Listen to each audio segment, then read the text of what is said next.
So E is kind of a special substitution. So I start with x squared over square root 2x plus 1. Now my derivative is not going to, if I choose 2x, my derivative of x is not going to work. Here, 2 is not going to work. I need to have extra x squared. If I choose x squared as my u, the derivative is not going to give me the square root function in the denominator.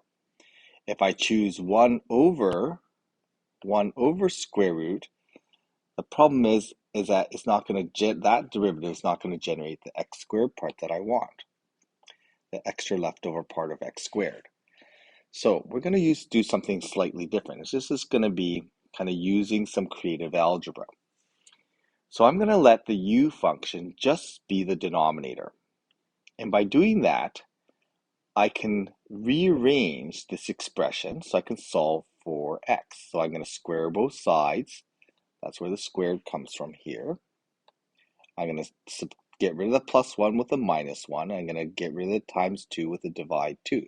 So I've just solved this equation for x. And by doing that now, I can generate a dx expression. So dx is equal to, this is going to be 1/2 times 2u. Okay, so that 1/2 is from the divide by 2, and the 2u is from the derivative of u squared. So this becomes du by dx, and I can rewrite this, so times du on the side.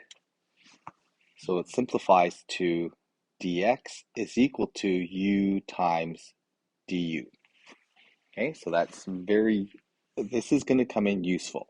So how is this going to come in useful? Well, if I let u be that expression, what ends up happening is it puts a monomial term in the denominator, and if I let x be this u expression, it puts a polynomial term essentially in the numerator. Okay, I'm going to ignore that divide by 2 because that's not going to affect my calculus.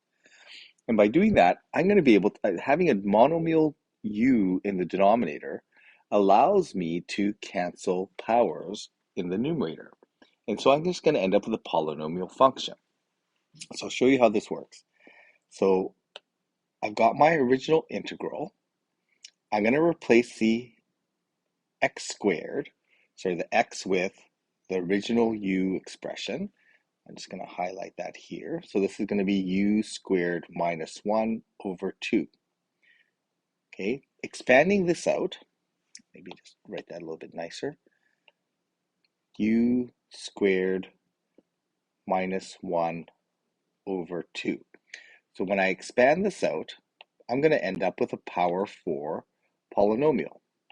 Okay, that's no big deal. I can integrate, as long as I have a du, I can integrate that. In the denominator, I've already established that this expression here is equivalent to my u. So I can then put u in the denominator. So there, I'm going to put the u in there. And the dx, I can replace that dx expression with the dx I generated over here, which was times u du.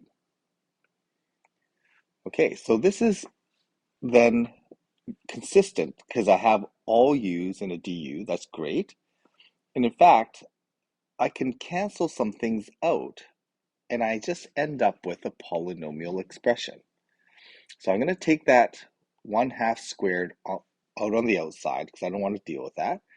And this becomes, when I expand it, u to the power 4 minus 2u squared. Negative 1 times negative 1 is 1. This is all times by du.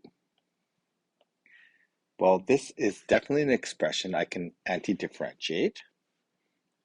So I'm going to anti-differentiate this. This becomes u to the power of 5 over 5 minus 2u cubed over 3 plus u and then plus c.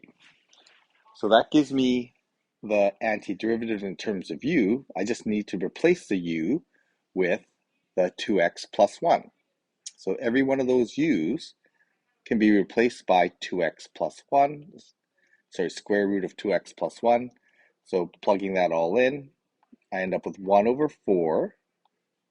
And then this is the square root of 2x plus 1 to the power 5 over 5 minus 2 over 3. And this is square root of 2x plus 1 to the power 3 plus the square root of 2x plus 1, and that's all plus c, and there's my antiderivative in terms of x.